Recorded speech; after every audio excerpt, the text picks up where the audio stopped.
con los saludos para Teresa Herrera en primer lugar. Buen día. Buen día, ¿cómo están todos? Una alegría.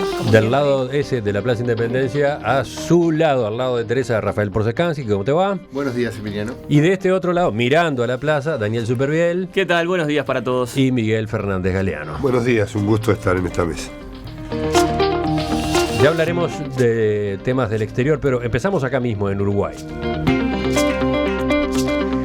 3 muertos y 3 manifestaciones de protesta contra la inseguridad se sucedieron en nuestro país en un lapso de apenas 4 días.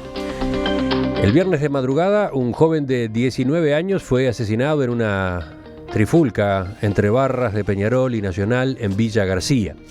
El domingo, en la tarde, se realizó una marcha en ese barrio en repudio por el crimen.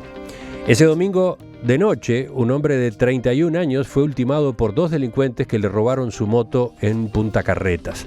Familiares y amigos organizaron una movilización al día siguiente en la estación de servicio ANCAP de la Rambla y Boulevard Artigas para demandar mayor seguridad. Paralelamente, esa tarde, en el barrio Las Acacias, una concentración en reclamo por la muerte de un joven a manos de un policía que había ocurrido el sábado, terminó con incidentes extraños, porque además hubo un enfrentamiento con un taxista al que le prendieron fuego el vehículo. Varios de ustedes querían hablar de estos temas, de esta suma extraña que se dio en estos días. Daniel. Sí, arranco yo. Y invitar a todos los que estaban acá en esta mesa y a los oyentes a preguntarse realmente, que yo estuve pensando mucho este fin de semana, el lunes particularmente con el programa espectacular que se hizo acá en Perspectiva sobre lo sucedido en Villa García. Y me preguntaba, ¿qué pasa por la cabeza de un chico, un joven, para matar a otro por la disputa territorial de una plaza o por los colores de una camiseta? Y por ahí, desandando esa pregunta de qué tiene en la cabeza alguien que está dispuesto a matar por una camiseta o para robar una Kawasaki 250 Ninja a una persona que no conoce, para incendiar un taxi. O sea, ¿qué está en la cabeza de esos? ¿Qué pasa en las neuronas, en las sinapsis neuronales de esos jóvenes que nos retrotraen a qué pasado tienen, que nos retrotraen a por qué la sociedad uruguaya, después de 10 años de bonanza económica, 10 años de gobierno del Frente Amplio, se ha desfragmentado peor que antes del 2002? Porque antes, en el 2002, era un tema de hambre, era un tema de mendicidad, era un tema de niños en la calle. Bueno, eso hoy no sucede más. Y sin embargo, más allá del MIDES y de los planes para colaborar con la parte económica, Uruguay se sigue fragmentando a pasos agigantados, y lo que ha sucedido esta última semana es una explosión de esa desfragmentación. Y me niego a decir esto es culpa de la sociedad, porque es decir que esto es culpa de la sociedad es como decir esto es culpa de nadie. Esto es responsabilidad de algo que se está haciendo mal, y que bueno, creo que es ahí donde hay que empezar a trabajar. Miguel. Sí, en primer lugar, poner listón alto está acá mi amigo cuando coloca este tema, lo vincula al, no solo, y está bien que lo vincule, no estoy en desacuerdo, al proceso político y social del país. Hay un sociólogo francés, yo no recuerdo ahora el nombre, no lo puedo citar, que dice que con la exclusión social pasa algo similar a lo que acontece con un pomo de pasta de dientes. Y se pregunta al señor, apriete la pasta de diente y verá que puede salir con mucha facilidad, pero trate después de volver a poner la pasta de diente adentro y verá la dificultad que tiene. O sea que efectivamente aquellas lluvias trajeron estos barros y realmente estoy de acuerdo contigo, aquí hay un proceso que se construye en la subjetividad de esas personas, pero que tiene una base que siempre se niega cuando se hace esa discusión. Se lleva el problema de la gestión policial, de la gestión del Ministerio del Interior, y nosotros tenemos que ir a buscar las causas de los procesos de incentivación y de desarrollo y de crecimiento y de retroalimentación de la violencia. Entonces, tu reflexión, que me parece que, bueno, por lo menos, aunque sea desde mirada distinta, ayuda a esa mirada, lo primero que hay que ver es que hay fenómenos de violencia, pero que son fenómenos de violencia por causas diferentes. fenómenos de violencia por causas inmediatas diferentes, por elementos inmediatos diferentes. Esos elementos inmediatos diferentes tienen correctivos que muchas veces no se pueden poner. Yo quiero dejar colocado dos muy concretos. El primero, ¿por qué no se saca, aunque pueda tener yo muchas respuestas, no es ingenua mi pregunta, el dinero, el efectivo del transporte? No es sacar el dinero... ¿Qué pregunta la tuya? Sí. ¿Nos la hacemos? Bueno, yo la hago, ¿no? También, y la quiero hacer hoy porque eso es parte de... Hay uno de los problemas, alguien podría decir se desplazaría hacia otro lugar, hay uno de los problemas que lo tendríamos en mucha menor cuantía. Por lo tanto, ese tema hay que colocarlo. ¿Hay uno de los problemas que lo tendríamos en menor cuantía? ¿Cuál? Concretamente el de que los robos, las rapiñas violentas, desde afuera ahora... le quieren poner ahora prácticamente hacer un globo cerrado. Están planteando formas de blindaje de los taxis. Ya estamos en el nivel del absurdo. En lugar de sacar el circulante de la calle. Y el segundo tema que quiero colocar es la relación, y lo digo con toda la responsabilidad que eso tiene, de la conducción del fútbol respecto al tema de la barra de alientos, las peñas y toda esa dinámica que se ha armado, que es una dinámica, una conjunción del poder en el fútbol con el desarrollo de la violencia. Otra pregunta que nos hacemos todos, otro tema abierto y pendiente. Vamos a los problemas, porque si no estamos en un... Vamos a ir a buscar un poquito más los problemas y las soluciones, perdón. Seguimos. Ha venido de intervenciones largas por ahora la discusión. Y primero que nada, la frase de cabecera que voy a tener para el día de hoy, para este tema y para el que viene luego. Más vale prevenir que curar, que es un poco lo de la pasta de dientes que mencionaba Miguel. ¿Cuál es el tema? Que es mucho más, es mucho mejor ir hacia el tema de la prevención de estos fenómenos que luego buscar las medidas para paliarlos, que son todas complejas y todas difíciles. Una vez que tenés un adolescente dispuesto a matar por el color de la camiseta del adolescente de la pandilla contraria al barrio, o que tenés un tipo que se juega la vida y que también pone en riesgo la vida del otro por una Kawasaki 250, las soluciones para digamos que se te presentan a mano no son simpáticas, ninguna. Ni mandar al adolescente al INAU, ni digamos sentenciarlo a pena de muerte, ni a cadena perpetua. No hay soluciones simpáticas, porque la reformación de esas cabezas, como arrancaba hoy Daniel, es una tarea súper compleja. Utilizaste un término poco utilizado. Sí. Reformación. O sea, la reconstrucción de esa persona. Eso que dicen la rehabilitación. ¿Cuánto se rehabilita? Se rehabilita poco, esa es la verdad. No, además para habilitar... Porque es muy difícil rehabilitar a una persona. Para rehabilitar primero hay que estar habilitado. Por eso que ese concepto no vale. Primero hay que estar... Hay gente que nunca estuvo habilitada. Por eso mismo. Entonces, después, situar... Esto es una deformación sociológica. Situar estos episodios recientes en un marco un poquito más amplio. 2011, 199 homicidios, 2013, 260 homicidios, 2015, 293 homicidios. Estamos en un país con tasas de homicidios crecientes. Recomiendo a los oyentes, a los colegas, revisar, por ejemplo, el informe Uruguay 2015, editado por OPP, el capítulo sobre violencia, para ver que este tema de los homicidios es realmente cosa seria. ¿En qué contexto se da este aumento sostenido de los homicidios? En un contexto, como también marcaba Daniel, de crecimiento económico y reducción significativa de la pobreza. Pero no todos los fenómenos sociales han respondido al crecimiento económico. La pobreza sí, la desigualdad también, pero por ejemplo no la segregación residencial. ¿Qué significa esto? Que los pobres siguen viviendo entre pobres.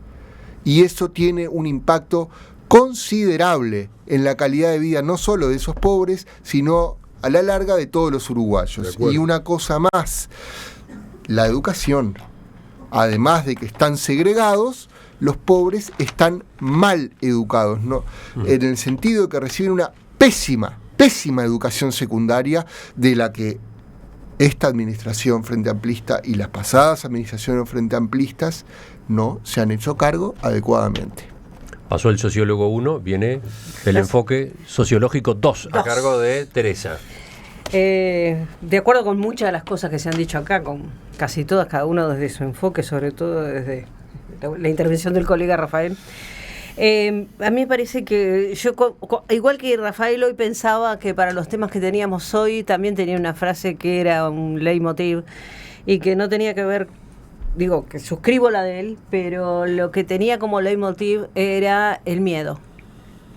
Es decir, los que ya tenemos alguna edad, bastante más que tú, Rafael, en mi caso, vivimos toda una etapa con mucho miedo, que fue la etapa de la dictadura. Yo en Argentina mucho más, tal vez, porque era más sangrienta, más cuerpo a cuerpo, lo cual no quiere decir, no estoy de ninguna manera minimizando lo que fue la dictadura en Uruguay, pero... Y además porque yo tenía militancia, era presidenta de Juventudes Políticas de Argentina, estaba en la Asamblea de Derechos Humanos, digo, o sea, ¿no? Digo, estoy viva porque no era mi fecha. Entonces, pero voy a lo de hoy. ¿Por qué hablo de esto del miedo? Porque no hay nada peor que le puedes pasar a la gente que salir a la calle y mirar para los dos lados, a ver, para esperar de dónde va a venir la cosa, o cuidarse cuando llega de noche, o tener que estar preocupada cuando le va a pasar eso. Cuando yo vine a vivir a Uruguay, una de las cosas que me fascinaba era el hecho de que no había rejas, de que los jardines se continuaban unos con los otros, en Malvin, ¿no? En lugares como esos, y también donde no había segregación territorial. Yo vine a vivir al Uruguay en el año 81, y en el año 81, cuando hacíamos una encuesta, poner nivel socioeconómico predominante en los barrios, salvo honrosas excepciones que confirmaban la regla, era muy difícil. Hoy en día es muy fácil, ¿verdad? Los pobres viven de un lado, los ricos viven del otro, los de clase media viven en el otro. Es decir, es facilísimo, y también hay lugares donde no se animan a entrar, ni los que tienen que hacer las investigaciones y las encuestas, donde no se animan a entrar. Claro, es un tema de grados, ¿no? Siempre ha habido zonas geográficas más favorecidas y menos favorecidas, pero hemos llegado a un punto de segregación territorial terrible, y que esa segregación territorial tiene que ver con historias familiares, tiene que ver con familia que hace 3 generaciones y 4 generaciones, porque a veces esas generaciones son un poco más cortas, que no tienen ningún tipo de convivencia con hábitos de trabajo, con determinados patrones de conducta que son los patrones. Alguien decía, creo que era Miguel, cuando decía, para rehabilitarse tiene que estar habilitado. Y bueno, sí, digo, cuando uno conoce mucho de los gurises del INAU, y yo los conozco cara a cara, realmente, digo, es bastante difícil poder establecer una empatía, y mucho menos ellos establecer una empatía con nosotros, porque, y con esto no estoy marcando que ellos no son personas, a ver, entendámonos bien, estoy tratando de ubicar la situación en lo que realmente es. La situación es mucho más grave, más compleja, más difícil de lo que todos y todas pensamos, y a mí me parece muy bien, y con esto termino, antes de que, porque Miriam me está mirando como diciendo, termina Teresa, me parece muy bien que la gente proteste, me parece muy bien. Nosotras, las mujeres, vivimos protestando porque nos matan. Me parece muy bien que la gente empiece a protestar, no a protestar incendiando un taxi, por supuesto, no a protestar, digo, de una forma que no sea pacífica, porque si yo estoy protestando por la violencia, no puedo ejercer más violencia. Y quiero un último cosito. Sobre el tema del fútbol, yo creo que sí, que nos lo debemos. Yo hice un estudio sobre fútbol, sobre deporte y juventud en América Latina, y no en este país, pero en un país muy cercano. Los dirigentes de la Federación Nacional de Fútbol de ese país me decían, y bueno, ¿y qué quiere que hagamos? Si no los apoyamos, nos amenazan con la familia, nos pinchan los autos, etcétera, etcétera. Entonces es un tema que me parece que hay que hablarlo aparte. 2 apuntes a propósito de lo que decía Teresa, las protestas. En el caso de Villa García se organizó esta concentración en los semáforos allí de la ruta 8 y kilómetro 21 el domingo de tarde. Estuvimos con Rosario, estuvimos viendo y conversando con la gente allí. Fue poca gente. Y lo que decían los vecinos es que lo que primaba allí era el miedo. Lo que estaba de por medio era el miedo. Por eso que ellos incluso pensaban que podía haber ido menos gente todavía de la que fue, porque habría 50, 60 personas, que podía haber ido menos gente. Segundo, a propósito de lo territorial que aparecía en algunas de estas intervenciones, en especial en la de Teresa, fíjense el caso de Punta Carretas. En Punta Carretas actúan delincuentes provenientes de barrios marginados, en particular en moto, como estos, seguramente los que fueron responsables del hecho del domingo. Pero en este caso la víctima no era de Punta Carretas.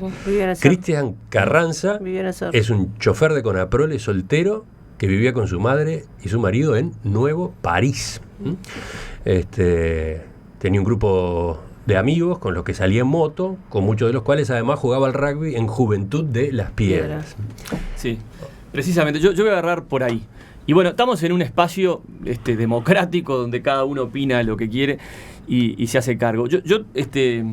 Con respecto al miedo que hablas tú, Teresa, y una frase que me quedó grabada cuando visité Baja California, Mexicali, Tijuana, toda esa zona, y donde la gente me decía, ya no tenemos la capacidad de expresar, tenemos miedo de expresar el miedo. O sea, ya no es expresar el miedo, es el miedo de expresar el miedo por toda la violencia en esa zona.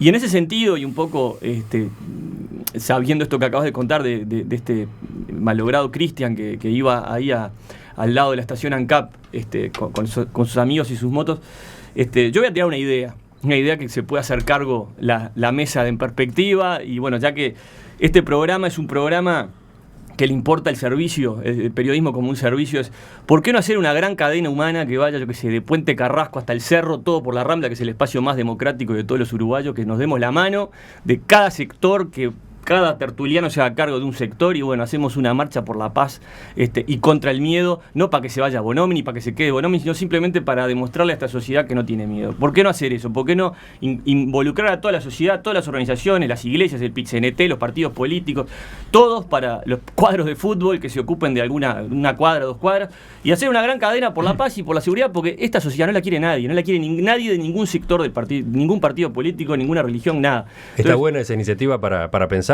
por lo menos. Y que sea desde una radio, ya que le pida a los medios de comunicación que colaboren. Yo el otro día escuchaba que te decían, Emiliano, los medios de comunicación tienen que, no me acuerdo quién era de todos los entrevistados que haces, los medios de comunicación tienen que colaborar. Y bueno, ¿por qué no colaboramos haciendo algo así increíble y que toda la sociedad se una desde el Cerro hasta Puente Carrasco, bueno, más? No sé, ¿qué te parece, Miguel? Me hace acordar a una idea que lanzó esta semana, a raíz de los hechos de Villa García, Juan Miguel Petit, que ahora es el comisionado parlamentario para el sistema carcelario. Él proponía que el próximo clásico se juegue con las camisetas cambiadas. Sería, claro, una hecatombe, ¿no? Un terremoto, pero algo de eso en el fútbol se está necesitando. Ni siquiera se va a hacer un clásico amistoso con eso. Conociendo las mentalidades chiquitas, muy chiquitas de los dirigentes de fútbol. Por favor. Emiliano, vamos a tener la despedida del Chino Recoba en pocos días. ¿Por qué no invitó a Pacheco? Él tuvo que decir, porque tiene miedo que lo insulten y Cortosa, en un acto de despedida, en una cosa absolutamente distendida que no tiene que ver con la competitividad, sino tiene que ver con el homenaje a un excelente deportista. Nacional tendría que invitar a Pacheco. Por supuesto. Yo tengo la impresión de que, primero, me congratulo con que estemos mirando un tema tan complejo, con tantas aristas, con tanto espacio para el golpe bajo, lo estemos mirando y discutiendo acá, por lo menos entre nosotros, y ojalá interactuando con la gente de la misma manera, desde una mirada que trata de salir de cobrar la chiquita y mirando más el problema en el que estamos. En ese sentido yo comparto plenamente lo dramático que es, sobre todo en el área metropolitana, donde más se ha producido ese fenómeno, la segregación socioespacial, que es una segregación sociocultural, y que produce un fenómeno de reproducción biológica, social e intergeneracional de la violencia. De la pobreza, sí, pero sobre todo una reproducción biológica, social e intergeneracional de la violencia. Ese es un tema grueso, es un tema sobre el cual las medidas no son simples y son de una enorme complejidad. ¿Me permitís una violencia que además no es solo la violencia del disparo, no es solo es la violencia de género, es la violencia de generaciones, son niños que no están bien atendidos, son mujeres que están en situación... Es la violencia de vivir en la basura. Es la violencia de vivir en la basura, es la violencia de no tener la alimentación adecuada, es decir, es un conjunto de no tener un buen acceso a la educación. Digo, es una violencia, es vivir en el medio de la violencia día a día. El otro día fue el Día de la Felicidad, ¿verdad? Y justamente ese derecho, que es uno de los principales derechos humanos, a esta conjunto de personas le está haciendo totalmente. Pero yo quiero recomendar acá un se usó insumo. la palabra de prevención. Sí, fundamental. Estoy totalmente de acuerdo. Ahora, cuidado que la prevención, cuando una situación está cronificada, seguimos con la lógica, vamos a decir, medicalizada del análisis y con todos los riesgos que esto tiene, estamos frente a un problema en el cual hay que actuar, digamos, previniendo para que no acumule, para que no haya una cuestión acumulada, y en eso yo creo que ha habido políticas que han ayudado, porque ahí sí voy a ser yo el único levante que voy a hacer desde el punto de vista político. La pregunta que yo me hago siempre es, ¿qué pasaría en este país si no se hubieran desarrollado una cantidad de políticas que han contenido que ese fenómeno no sea un fenómeno tan extendido como en otros lugares? Bueno, pero sucedieron porque estaba el Frente Amplio, porque si no estaba el Frente Amplio hubiese sido otro el que lo hacía, porque era necesario hacerlo. Vamos ahora justamente a no politizar. Y además tenemos era la evolución lógica de la sociedad y de la política, era obvio que había que hacer un MIES después del 2002. Lo que estoy diciendo es otro tema. Lo votaron todos los partidos políticos. Lo que yo te estoy diciendo es que cuando se empieza a superar una determinada situación, a meter una serie de medidas, vos bajás el nivel de... Pero Miguel, estás conmigo en que, por ejemplo, en la prédica misma de los técnicos del Frente y de los dirigentes del Frente, la segregación espacial como problema ha sido mucho menos mencionada que, por ejemplo, hablar de la desigualdad o de la pobreza. Estoy de acuerdo y es un error. Mucho menos mencionada. Estoy de acuerdo y creo que es un problema. Y que tiene que ver con las políticas de vivienda que se han tenido, etcétera. Absolutamente. Claro. No redensificar el centro, por ejemplo. La no redensificación del centro. Claro. En perspectiva, desde 1985. Les cuento, vale la pena que lo sepan, que entre los oyentes el tema ha generado mucho interés. Hay una cantidad enorme de mensajes, me cuesta elegir. Voy a tomar 3 que van más o menos por el mismo lado. Dice alguien cuyo celular termina en 258, ¿qué cultura, qué valores éticos predominan en las llamadas zonas rojas periféricas y en las mentalidades de esas barras bravas? Ese es uno de los planteos. Otro dice, ¿dónde dejan la falta de educación en valores? ¿Dónde dejan la falta de autoridad de los padres y del Estado? Y por último elijo este de Francisco, que dice, el problema no es la economía, es la educación. Y no me refiero a la enseñanza, que vaya si tiene problemas. La educación que el hemisferio occidental empezó a perder aceleradamente a partir de los años 60. La educación que significa respeto por uno mismo, por los demás, por el medio ambiente, etc. Los pobres, dice Francisco, teníamos educación y teníamos enseñanza decente, y en mi barrio, el Hipódromo, no había crímenes, y vivíamos los pobres y había clase media y hasta algunos ricos. Nos falta la guía, el camino que la educación nos daba. La grosería, la falta de consideración, de los cuales los medios nos dan ejemplo hace añares, son factores que nos empujan por ese camino corrosivo, dice Francisco. Yo le hago una recomendación a los oyentes de colegas, muy chiquita. Debe estar, supongo que en los archivos de Buscando por la web, que es ver un programa de Santo y Seña donde el periodista primero entrevistaba, digamos, a una serie de familias y personas en un complejo de clase media de Malvin Norte, y luego cruzaba una cuadra acompañado del futbolista Sebastián Piris, que hasta hace poco jugó en Peñarol, para ver el asentamiento de la zona. Y ahí es un, digamos, no dura muchos minutos, pero hoy nos preguntábamos recién cómo viven esas personas, o también lo preguntaba un oyente. Bueno, eso es un excelente material introductorio para empezar a entender cómo es nacer, crecer, vivir y morir en eso que llamamos zonas rojas. ¿Ibas a agregar algo, Daniel? No, que me acuerdo una columna de Donir Sartú que hablaba de las monjas laicas, que eran aquellas maestras que en la década del 60, 50, 40 construían ciudadanía en todo el Uruguay, y bueno, que vuelvan.